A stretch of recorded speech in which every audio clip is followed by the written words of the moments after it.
How to play Helldivers 2 online with friends. Let's get started. Today, I'm here to guide you through the seamless process of playing Helldivers 2 online with your friends. Let's dive right in.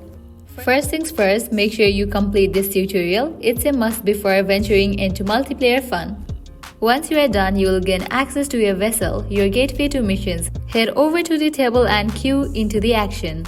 Now let's get your friends on board. Simply pause the game or press start to access the social menu. This process remains consistent whether you are playing on PC or PlayStation. From the social menu, navigate to the friends section. Here you can either select friends from your Steam or PSN friend list or generate and share your friend code. Invite them to join your squad. Once your friends are in the squad, proceed to select a mission from the table. Ensure everyone is listed in the squad interface before starting. If any connection issues arise, double-check your game server stability and ensure everyone is added to your friend list. Remember, effective communication and coordination are key to success in Helldivers 2 multiplayer. Well, this is how you can play Helldivers 2 online with friends.